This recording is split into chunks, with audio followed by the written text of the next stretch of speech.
right, good morning, Frank. Good morning, everybody else. I hope you had a great day yesterday. We're gonna have even a better day today. As you can see from my background, I have the Great Seal of the United States with the Latin motto, E pluribus unum. If you ever ask what that thing is on your passport, it's Latin to say one out of many.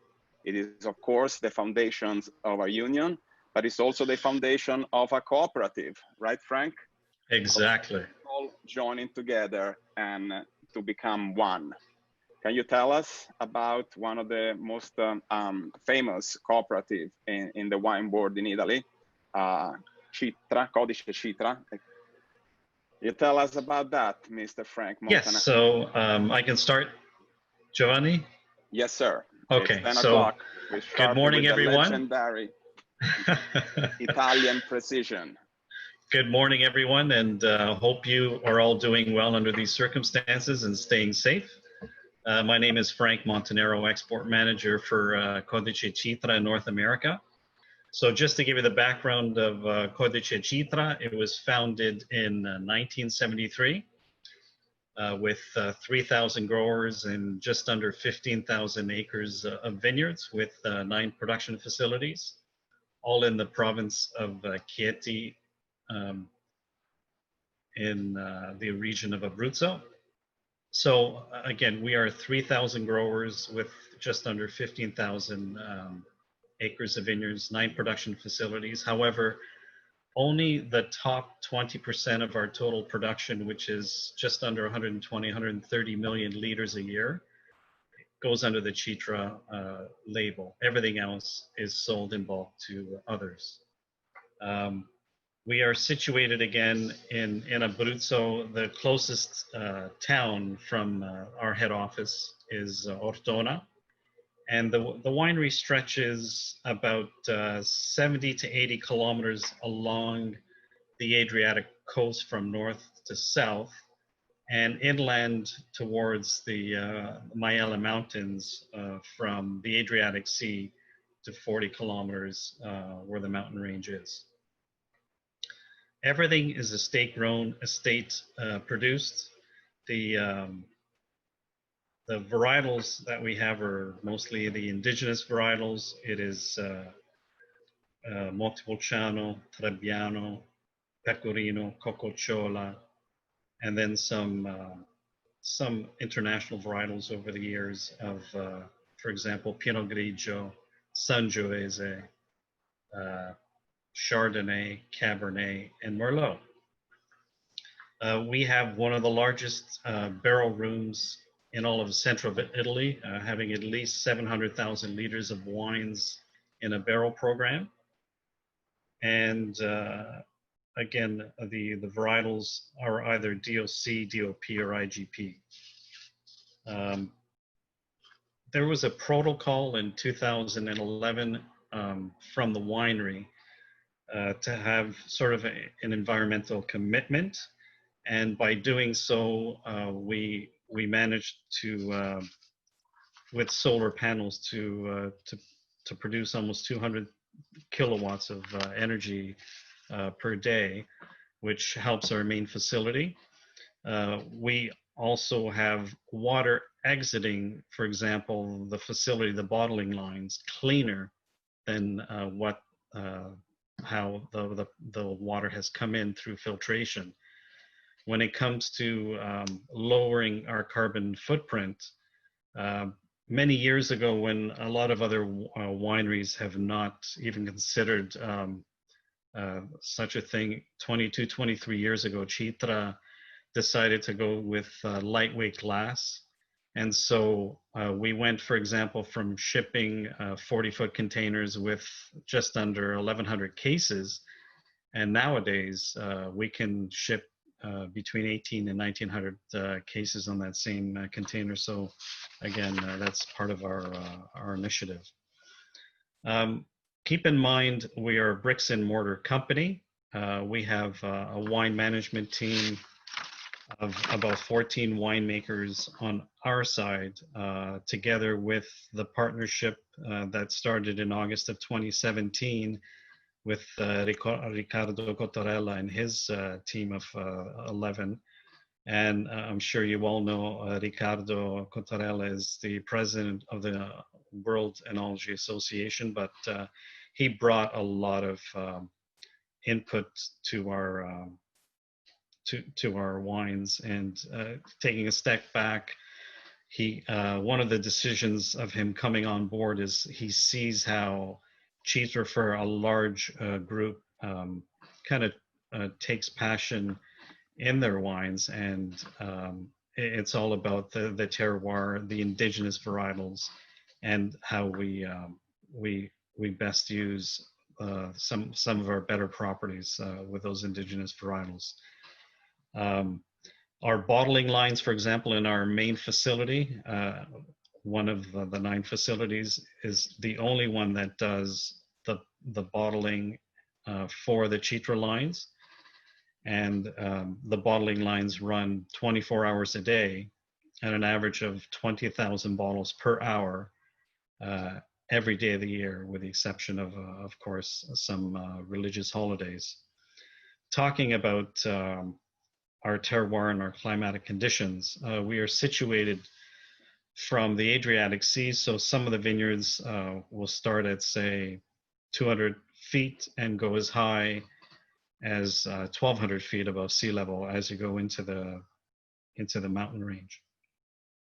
The 2019 harvest started in mid-August with harvest of Chardonnay and Pinot Grigio grapes, and continued in September with Pecorino, Pasadena, Cococciolo, Trebbiano.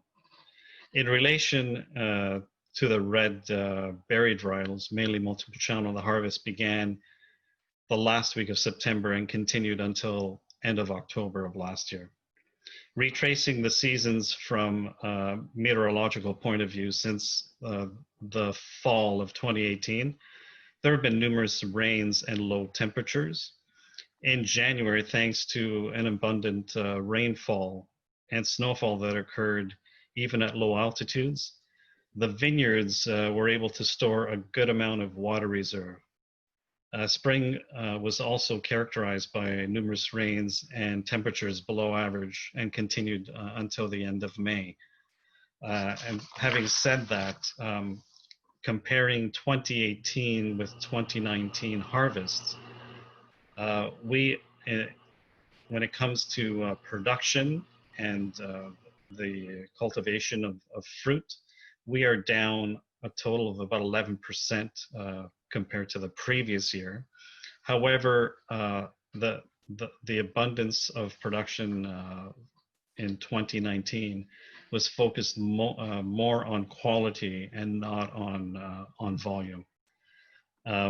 Something that Riccardo Cottarella said about the 2019 vintage in Abruzzo, and I quote him, is the 2019 vintage in Abruzzo goes from good to exceptional.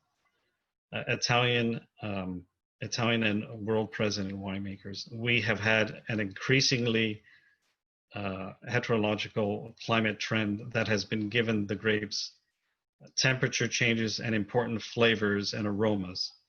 If on the one hand the climate has done its part, on the other hand, professional and scientific approach has needed to tame the vines, such as those from Abruzzo, exposed to the terroir with unique characteristics.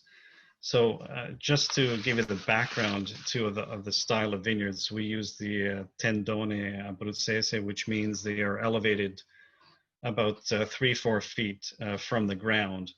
And because there's these trade winds coming in from the Adriatic Sea to the mountain range, you're getting all these different trade winds circling from morning till night, thereby giving us less mold and mildew and constant airflow throughout the vineyards. Now, I spoke to Lino Olivastri this morning, our winemaker, and I just asked him briefly where we are this year with COVID-19 and how we manage the vineyards, and if the protocol has changed. And basically, they have not brought in any temporary workers. everyone, all the wine growers with their children and grandchildren, all the families are working their vineyards. If there are more than one person working on the vineyard at any given time, they must distance themselves at least 6 feet away. And if they get any closer to that, they have to wear gloves and a mask. As far as the weather in 2020, we've had some beautiful constant light rainfall, which has given the vineyards a lot of steady nutrients and a lot of water storage for the vineyards for the coming year. Giovanni, how am I doing for time? You are doing very well. Okay. I have a question for you, since Yes. you're talking about operations during this coronavirus pandemic. But can you please talk about your normal operations? Like you have 3,000 farmers, so they farm their own land. How does the message from Riccardo Cottarella got transmitted down to the enologist team, to the agronomist, all the way down to the farmers? Do they listen, or do, for example, they keep doing what they've been doing for generations? How does it work exactly? Because it's an enormous number of partners. Absolutely. So I'm going to take a step back. So 15, 20 years ago, from being a stage 1 co-op, we've become a stage 2, which means the 3,000 growers are partners in the corporation. Citra founded a corporation, and the growers are the partners. Doing this type of foundation, the growers are paid by the yield of fruit they're giving at the end of the harvest through the protocol from the winemakers. And through our winemaking team and Riccardo Cottarella's winemaking team, they're given a protocol of color intensity, alcohol content, brix yield, color intensity. If they hit all those parameters, they get X amount of euros per ton. If they go above that, they are bonused. So it's in everyone's best interest, number one, to give us the best possible fruit. And number two, if they go above the protocol, they're actually given a bonus per ton of the fruit they're giving in. So it's in everyone's best interest to give us the best possible fruit. And having said that, our winemaking team, day to day, are going from one property to another and giving the information and working together with the local wine growers to make sure they follow the protocol. What happened at harvest time? So at harvest time, the winemakers will basically send out the message as they're testing the grapes from vineyard to vineyard to let them know when to pick, what to pick, and from what property. The fruit is hand harvested, brought into our main production facility, and is crushed at that moment. Okay. As the fruit comes in, it is randomly also analyzed chemically to make sure they're meeting the parameters of the protocol. Thank you, Frank. So before you mentioned the climate in Abruzzo. We know, I mean, you're Abruzzese yourself. We know that people in Abruzzo say that you can swim in the Adriatic Sea and go skiing in the mountains before your bathing suit gets dry. Exactly. So go ahead. There's an enormous variety in microclimate in your region, particularly. And you want to talk about that, particularly how this related to Ferzo. So as we know, Ferzo is a patch of a sail, yes, and it would be interesting to hear how all these little parcels of land, they all come together into the Ferzo project. It was one of my next points. But so talking about the climate in Abruzzo, in the summertime, it can be an average temperature along the sea of between 95 to 100 degrees. And 40 kilometers inland, it'll drop 20 degrees in any given time. You can actually go skiing in snow-capped, glacier-capped mountains in the summer and within half an hour, drive to the sea and go for a swim. So the project Ferzo came into fruition after the winery about 10 years ago did a study with the University of Teramo to find the best properties of indigenous varietals for the region of Abruzzo. So after 7-8 years of mapping out all our vineyards in Abruzzo, they basically chose the best properties for the indigenous varietals such as Montepulciano, Pecorino, Cococciolo, and Passerina. And getting back to the name Ferzo, so because we are 3,000 growers and spread out all over the map of Abruzzo, Ferzo are pieces of cloth sewn together to make the veil of a sailboat. And it's putting these pieces together that makes the mosaic of the properties all one for these indigenous varietals for the range of Ferzo. So on the front label, you will see kind of two pieces. One is the varietal. The back piece of the front label is actually the rotation of the property of the vineyard on our map. So the packaging is quite unique. They're all single vineyard properties ranging from 65 to 90 acres in size. And again, all hand harvested, hand picked, hand selected fruit. When it comes to the soils of our vineyards, the composition is a medium mixture tending to be calcareous, rich with cobblestone and clay limestone. So historically, some of these vineyards, especially where the Ferzo range comes from, and some of our white varietals like Trebbiano, Chardonnay, and Pinot Grigio, millions of years ago, these used to be creeks and rivers from the runoff of the mountains that have dried up over the years, which gives us a lot of limestone and a lot of clay and a lot of cobblestone in those vineyards, giving a lot of minerality to the wines. Giovanni, let me know if you want me to go to the You're doing fantastic, but I think yes, we can move on to the tasting part. This is the essence of what we're doing today. You know, when we come to Vinitaly, of course, we come to taste the new vintages. You gave us a very good report on the vintage. We're happy to to hear that 2019 was a good one for you guys. So let's move on with the tasting. Thank you, Frank. No problem. So the first wine to taste is the Citra Pinot Grigio Terre di Chieti.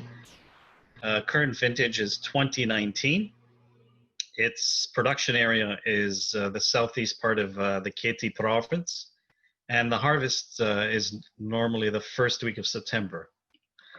Vinification is after a light crushing and pressing and hand harvesting of the grapes. The must undergoes a long fermentation at controlled stainless steel temperature. This wine, color-wise, straw yellow in color. The aromas are of stone fruit, lime. It is a very typical Pinot Grigio in a sense that you get that bitter almond on the finish, but it's different from some of the Pinot Grigios from northern Italy, where you get a little more body and a little more structure to the wine. And that's, again, because on the Citra core range, we go from, say, 8 ton per acre yield of fruit.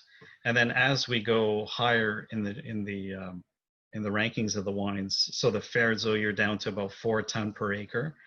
And the Caroso, which is the last one we're going to taste today, you're down to less than 2 ton yield of fruit per acre. So you're almost to the level of some First Growth or Grand Cru or some beautiful Napa Cabs.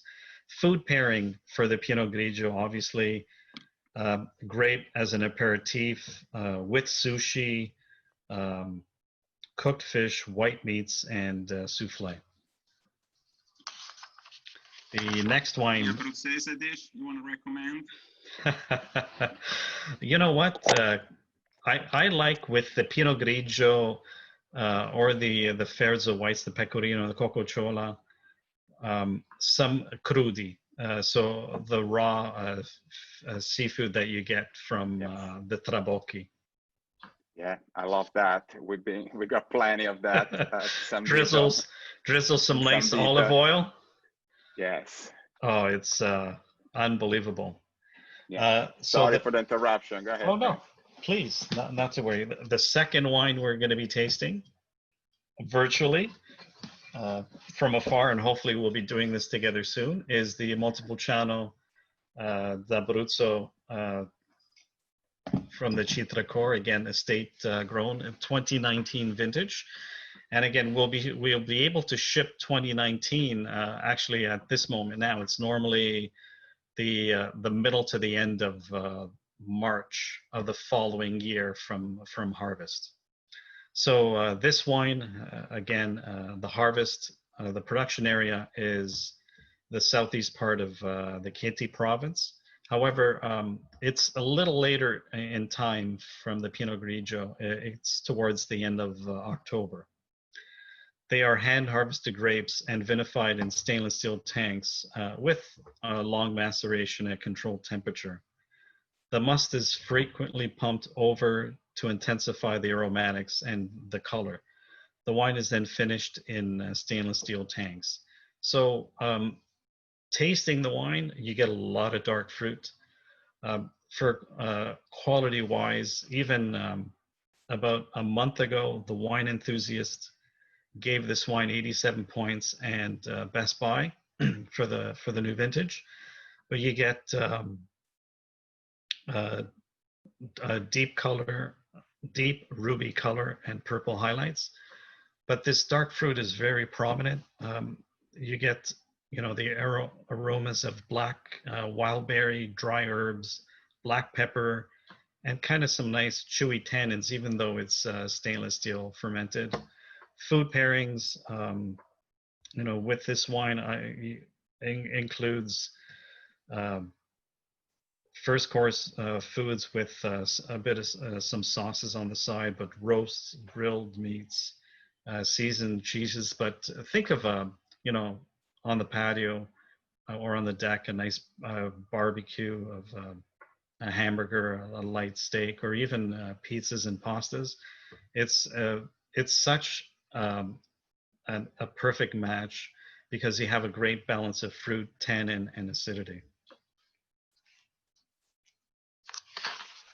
Now getting to the Ferzo range, the first wine, and just bear with me for a sec.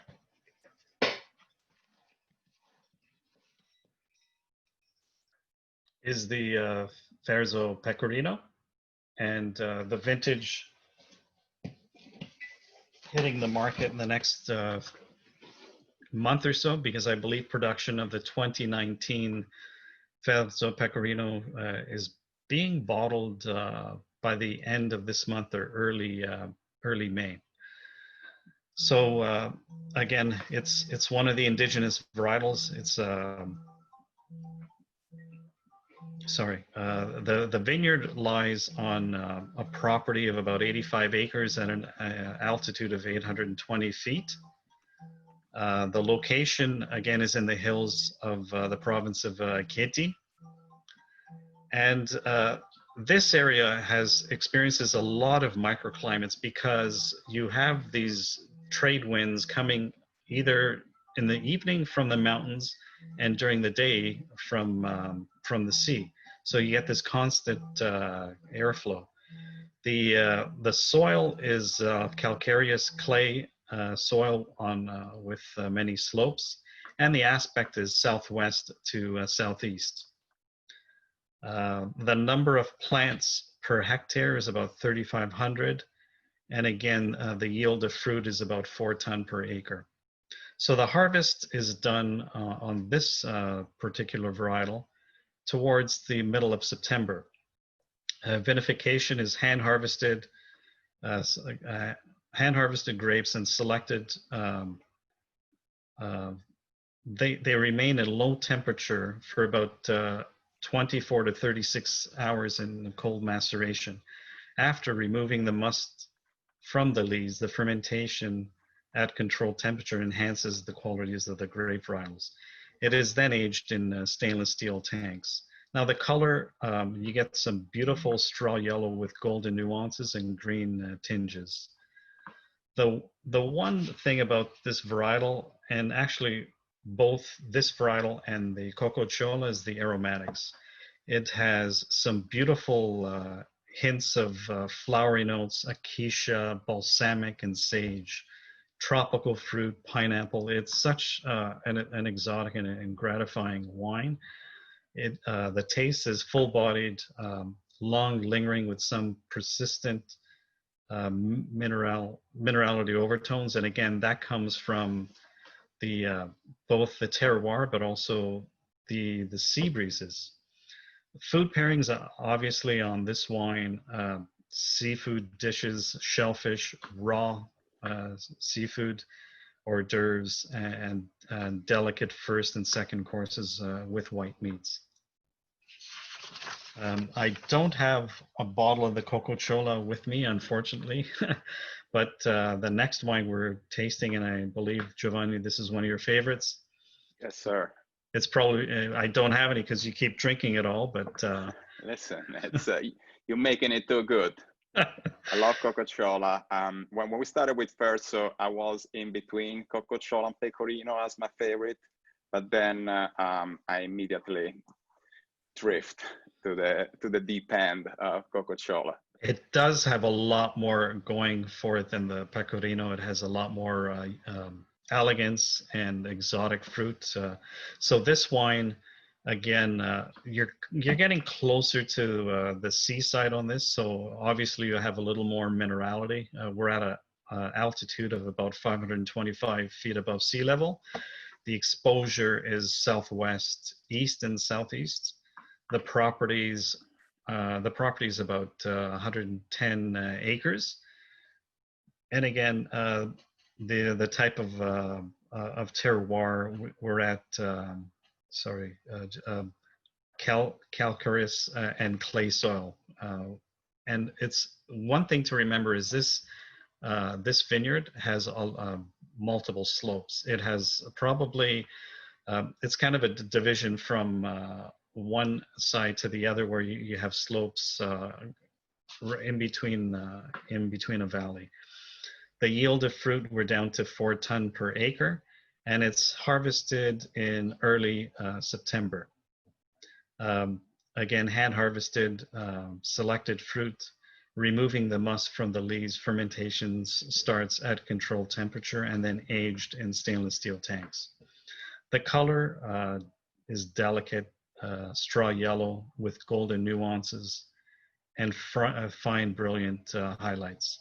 The bouquet, you get a lot of balsamic and floral overtones, hawthorn, and a lot of citrus hints of fruit on this wine. Food pairing, again, raw seafood, crustacean, light meats, sushi, or even souffle. Beautiful. Thank you, Frank. We have Caroso now? Yes. Yes. Okay. I have a question on Ferso before we start with the last wine. It comes from Austin Slitt, our regional manager in New England, which is heartbroken because, you know, among the many cancellations we had due to the pandemic, it was the Figawi Regatta. I know. Which we really miss. I was going to put on my Raptors life jacket. Yeah, I will, you know, next year. But of course, he has a question on Ferso. And before we move on to Caroso, he wants to know if, can you talk about where each side is more specifically and what makes those unique to that grape? Are they closer to the mountain ranges? Are they also the areas for some of the higher end wines Citra producer? Sorry, I missed. So basically wants to know what the territory is more specific to Cococciolo, what is more to Pecorino. So the Pecorino, Passerina, and if those grapes are also used in the production of the Citra wines. No. So first of all, these vineyards are strictly dedicated to the Ferzo range. Number two, going from seaside to the mountains, the vineyards for Ferzo, you're going, the first one would be Passerina, still at less than 350 feet. Then moving further inland, but a little bit hillier, you're going to the Cococciolo vineyards at about 520 and 530 feet. And then as you go inland again, the Pecorino is probably of the highest elevation. You're at a little over 830 to 140 feet. So a lot more sun exposure than the other two varietals, less influence on minerality from the Adriatic Sea. And then the Montepulciano Ferzo, you're at about 900 feet, very close to where the Pecorino vineyards are. But again, these are all strictly dedicated to the Ferzo range and to no other wines. Thank you, Frank. So I'm let's looking move at on with Caroso, and then we'll have to. For sure, I'll be very quick. So Caroso is one of our premier wines. It's the first wine ever done from Citra, dating back from 1973, from one of our founding presidents. It's at a property right at the border of Abruzzo and Puglia, at an elevation of about 950 feet above sea level, with vineyards, vines that are between 30 and 35 years old. The vines themselves, again, they are south to southeast exposure, and from the top of the vineyard to the bottom, there's almost a 350-foot drop. The harvest is done towards the middle of October to the middle of November, so very ripe, rich fruit. For vinification, it is hand-picked and selected grapes, traditionally vinified and racked off, pumped over, and decanted into stainless steel tanks at the end of malolactic process. It is refined in Slovenian oak casks for about a year, and then French barrique for another year, and 1 year in the bottle before it goes to market. Obviously, you get dark fruit, like that maraschino cherry, that sour cherry, mulberry, a lot of spicy notes. Great wine with gamey meat, pork tenderloin, lamb, truffles, roasts. It's got a lot of layers. You get even tobacco and spice and balsamic on the finish. I know we're kind of tight on time. Wow, but it's a beautiful description, Frank. Thank you very much. I'm actually savoring that wine right now. We'll have it at 4 o'clock. Greatest expression of Montepulciano. Very good. Thank you, everyone. Stay safe, chin up, and we'll get through this together. Thank you, Frank. Thank you very much. Thank you Ciao, very much. everyone.